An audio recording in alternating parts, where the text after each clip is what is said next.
Suspect in Cherry Lane, Clarendon Mass killing fatally shot by security forces. Hi again and welcome. This is Links 007 TV News Report, and we'll be right back with the full details to come. Welcome to Links 007 TV News Report, providing you with the best in local and international news updates. This is a place where you can get the most reliable and informative news information. Links 007 TV News Report. Welcome back and thanks for joining us. This is Links 007 TV News Report. One of the suspected shooters in the mass killing of 8 people and the wounding of 9 others in Cherry Lane, 4 Parts, Clarendon on Sunday night was fatally shot and killed during a confrontation with security forces on Wednesday. The deceased has been identified as Steve Simit alias Tika or Flybrain. A joint media release from the security forces on Wednesday afternoon said that Simit was suspected of having been involved in numerous other contract-related killings and other serious crime in the Clarendon Police Division and other parishes. In addition, Simit was wanted by the Jamaican police for murder and was a person of interest in serious crimes and other probes in the Clarendon Police Division.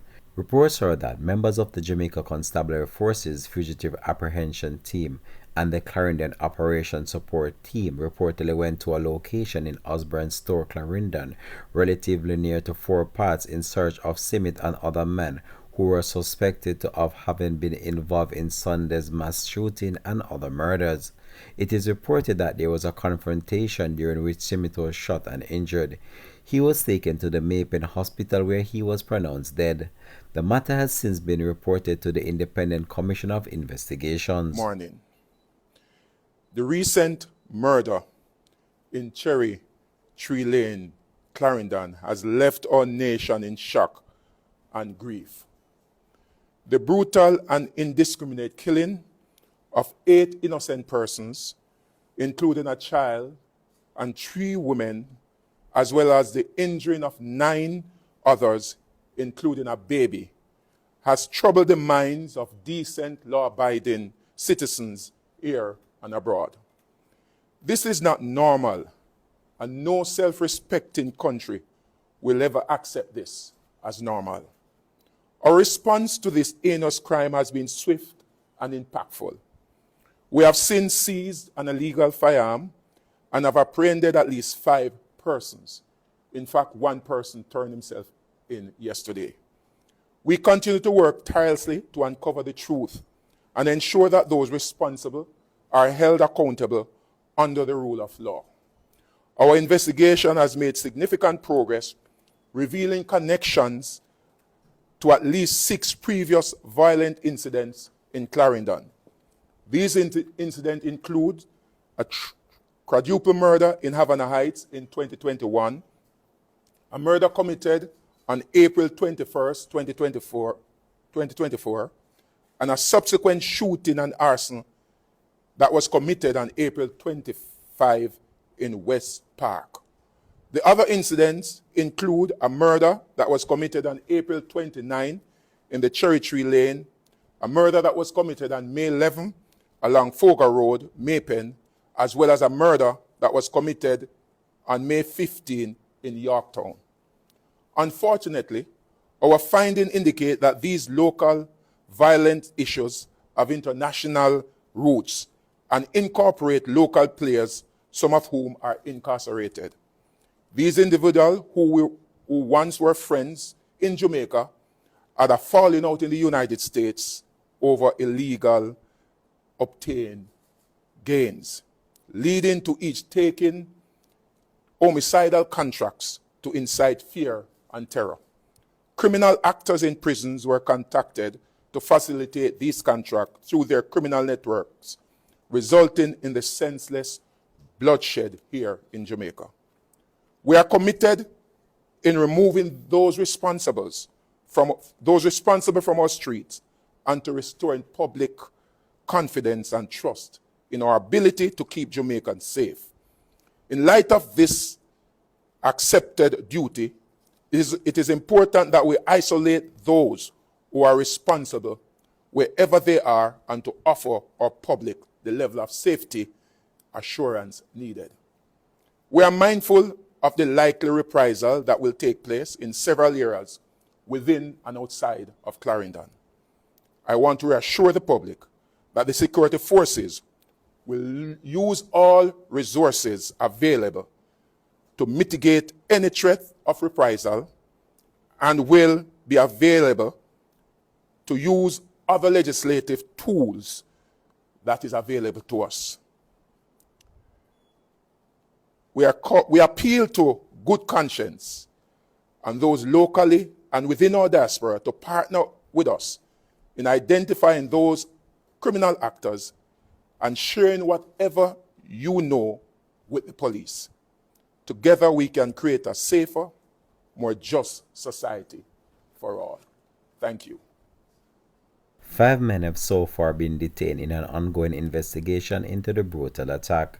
The government on Wednesday declared a state of emergency in the Clarendon Police Division in a bid to prevent reprisal killings. 17 people were shot in a gun attack in Cherry Lane, Clarendon on Sunday night, 8 of whom have since died.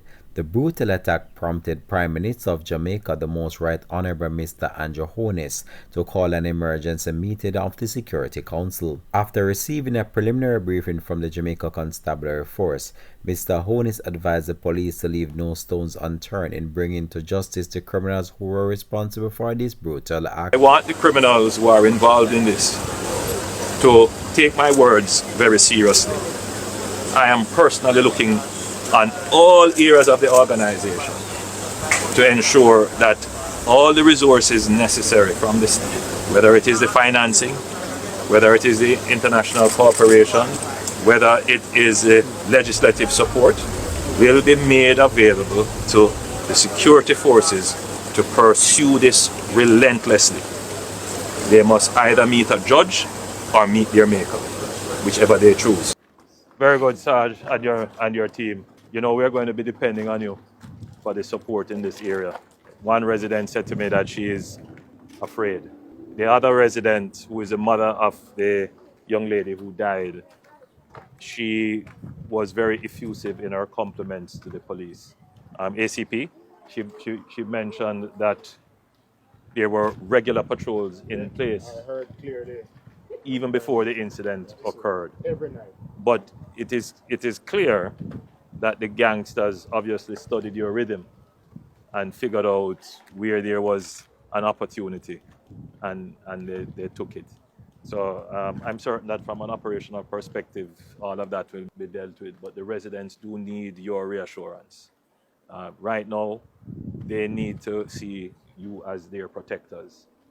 In the past, you know, we have allowed this business of gangs to be seen as the protectors of communities. And that must be totally destroyed. It is the police and the state that must protect every citizen, not criminals. And I think this is a perfect opportunity for citizens to feel that the state can protect them. So in your actions, in your posture, and in the strategic deployments, you must bear in mind that it is important to give the assurance to the citizens that you are here to protect them. And it is the building of that bond between security forces and the citizens that any space that existed that separated or differentiated the state and its citizens, which left that gap for criminals to exploit. I think we must take this opportunity now to close that space and ensure that the citizen and the police are at one and there is no space for criminals. Very important, because I'm certain that as I'm standing here going through the community talking to people, there are people who I'm not seeing, who are not hearing this message, but who are thinking about retaliation. And if we allow that to happen, the citizens taking retaliation, then we end up in a spiral. So we must prevent retaliation, right? So even the people who are victims, we have to engage them, we have to give them support, and we have to dissuade them from this idea of retaliation on their own. It is the police that should have the monopoly on the use of force and use that force judiciously. So it's more than the regular policing operations. We're going to approach it from a multifaceted way in which we will deal with the victims, we'll give the victims support, we will use intelligence, as you know, to determine what are the next steps that we will take and who we should target. But we will also be dealing with the community policing and community relations. So you are an important part of all elements of the strategy, particularly in the reassurance the residents feel that they are safe, and secondly, the residents feel that the police will take action to get at the criminals to reduce the threat of reprisals. So we are depending on you. This has been Links 007 TV News Report, and we'll continue to track this story plus more to come on the program. Thanks for watching.